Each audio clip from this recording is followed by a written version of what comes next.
لا إله إلا الله لا إله إلا الله نحمده ونصلي على رسوله الكريم اما بعد فاعوذ بالله من الشيطان الرجيم بسم الله الرحمن الرحيم ولولا فضل الله عليكم ورحمته في الدنيا والآخرة لمسكم فيما أفضتم فيه عذاب عظیم صدق اللہ العظیم۔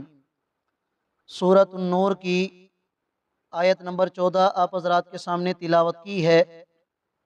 آیت کریمہ کا ترجمہ یہ ہے، اللہ رب العالمین ارشاد فرما رہے ہیں، اور اگر اللہ کا فضل اور اس کی رحمت دنیا اور آخرت میں تمہارے اوپر نہ ہوتی، لمسکم فیما افضتم فیہ عذاب عظیم، تو تمہیں بہت بڑا عذاب تمہارے اوپر آ پڑتا ان باتوں کی وجہ سے جن میں تم لگے ہوئے تھے۔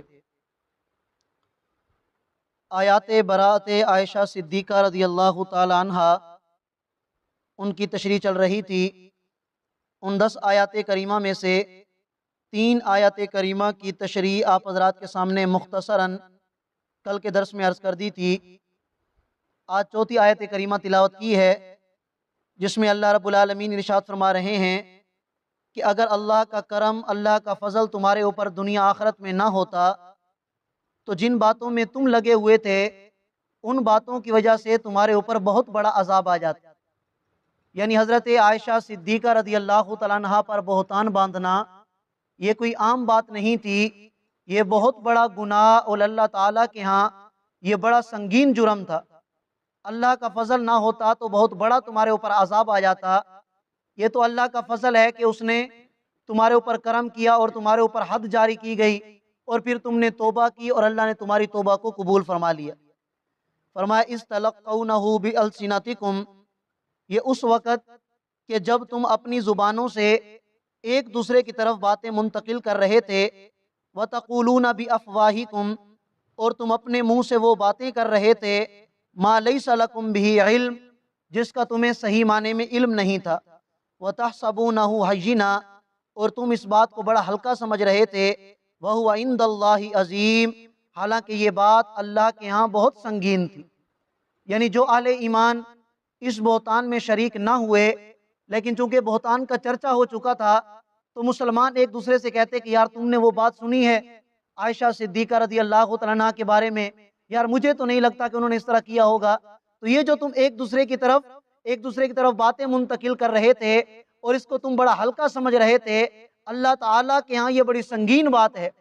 اللہ تعالیٰ کو حضرت عائشہ صدیقہ رضی اللہ تعالیٰ عنہ سے بڑی محبت ہے، بڑا مقام ہے اللہ کے ہاں۔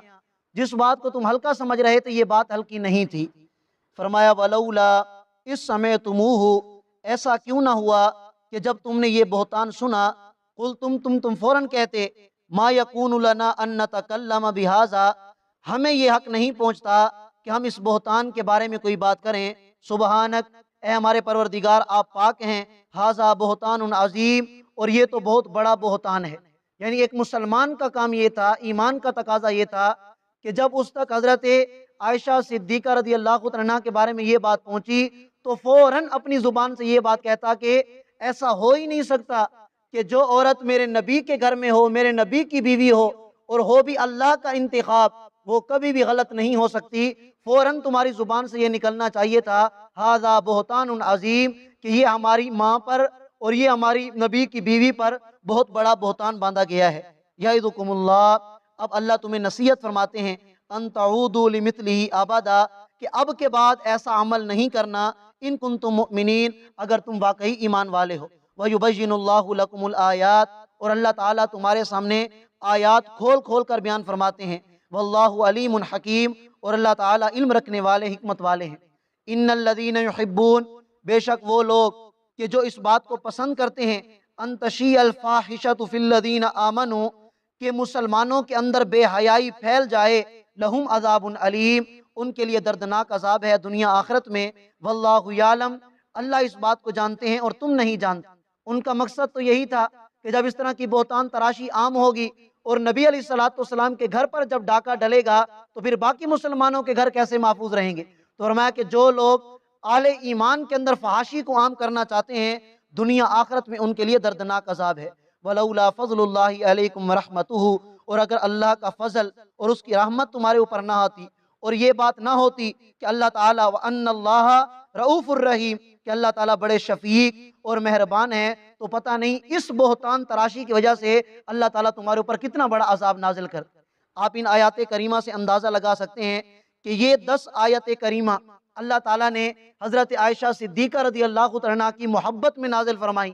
ان کا مقام اور ان کا مرتبہ، ان کی پاک دامنی تمام امت کے سامنے واضح کرنے کے لیے اللہ نے یہ آیات کریمہ نازل فرمائی، اس لیے کہ اللہ تعالیٰ کو حضرت عائشہ صدیقہ رضی اللہ عنہا سے بڑی محبت ہے۔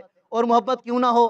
اس لیے کہ آپ ایسے شخص کی بیٹی تھی کہ جس کے بارے میں نبی علیہ الصلوۃ والسلام نے ارشاد فرمایا، میں نے پوری امت کے احسان اتار دیے، ابو بکر کے میرے اوپر جو احسان ہیں ان احسانات کا بدلہ اللہ خود اتارے گا۔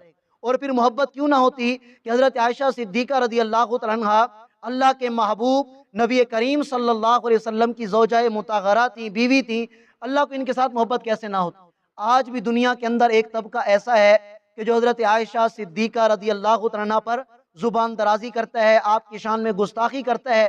اگر وہ قرآن کریم کی ان آیات کو سن لے اور قرآن کریم پر اگر ان کا ایمان ہو تو پھر وہ کبھی بھی حضرت عائشہ صدیقہ رضی اللہ عنہا کی شان میں گستاخی نہیں کر سکتے۔ اس سے پتہ چلتا ہے کہ ایسا طبقہ، ایسے لوگ کہ جو صحابہ کی شان میں گستاخی کرتے ہیں، صحابہ کرام پر زبان درازی کرتے ہیں، ان کا قرآن پر بھی ایمان نہیں ہے۔ اگر ان کا قرآن پر ایمان ہوتا تو یہ سورۃ النور کی 10 آیتیں ان کے سامنے نہیں ہیں کہ اللہ تعالیٰ نے یہ آیتیں کیوں نازل کی، کہ صرف مسلمانوں سے بھول ہو گئی تھی اور عبداللہ بن ابی منافق نے اس طرح چرچا کرنا چاہا صحابہ کی شان میں گستاخی کا۔ اللہ تعالیٰ نے پورے قرآن کے اندر صحابہ کرام کی شان کو واضح کر دیا کہ خبردار ان کے بارے میں کبھی بھی کوئی بات نہ کرنا، اگر ان کے بارے میں بات کرو گے، ان کنتم مؤمنین کے الفاظ آ گئے کہ پھر تم ایمان بھی تمہارا ختم ہو سکتا ہے، ایمان بھی تمہارا نہیں ہوگا۔ پتہ چلا کہ جو آدمی صحابہ کرام کی شان میں گستاخی کرتا ہے، حضرت عائشہ صدیقہ رضی اللہ عنہا کی شان میں گستاخی جیسے الفاظ استعمال کرتا ہے، اللہ تعالیٰ کی نظروں میں وہ مسلمان ہی نہیں ہے۔ اللہ تعالیٰ ہم سب کو صحابہ کرام کا ادب، صحابہ کرام کی شان کو ماننے والا اور صحابہ کرام کے نقش قدم پر چلنے والا بنائے۔ جزاکم اللہ۔